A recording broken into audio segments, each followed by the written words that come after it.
Former Migori Governor Okoth Obado and his former personal assistant Migori Oyamo and Sharon Otieno have been found guilty of the September 2018 murder of former Rongo University student Sharon Otieno.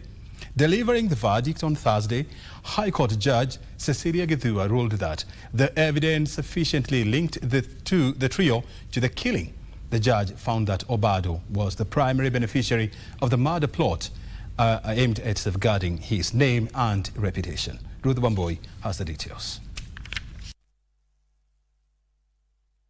Nearly 8 years after the death of Rongo University student Sharon Otieno and the start of the case to determine her killers, the Milimani courtroom in Nairobi filled up as the family of the slain student, as well as family and friends of the accused persons, arrived for the judgment day. Her death, which captured national headlines, attracted huge crowds to hear its conclusion, forcing the court to find an alternative hall for the audience to follow the proceedings on screen.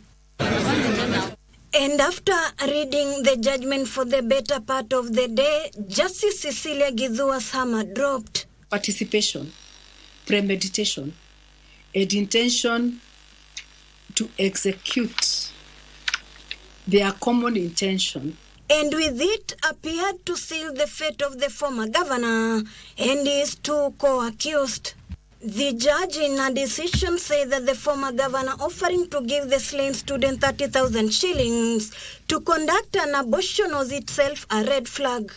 Criminal liability does not depend on who physically commits the actus reus, but whether the accused acted in concert with others to execute an unlawful purpose.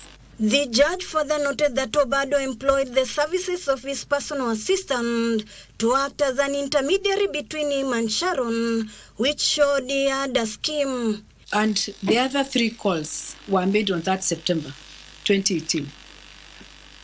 The third accused call to the first accused was made on the following day, that is on 4th September.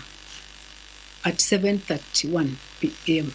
Migori Oyamo was found guilty of fairing hitmen and luring Sharon to Gracia Hotel to meet the killers. There is no escape from the conclusion that the accused persons, jointly with others not before the court, committed the offense charged. The judge found Caspar Lobiero was in the plan since his wife's vehicle was used to ferry Sharon to the location where she met her death. It is therefore my finding that the prosecution has proved its case against the first, the second, and the third accused persons beyond any reasonable doubt. The bail terms of the former governor were also cancelled, making him a guest of the state awaiting sentencing in 21 days. I consequently find each accused person guilty of the offense of murder, contrary to Section 203 of the Penal Code.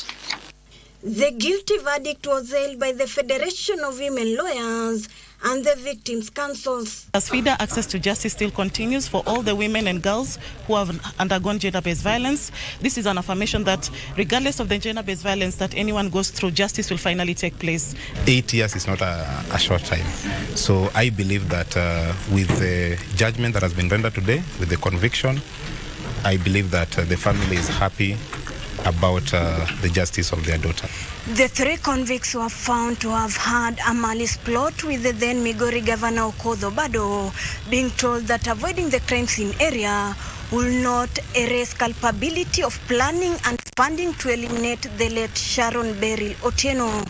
Reporting from Milimani's High Court, I'm Ruth Wamboi.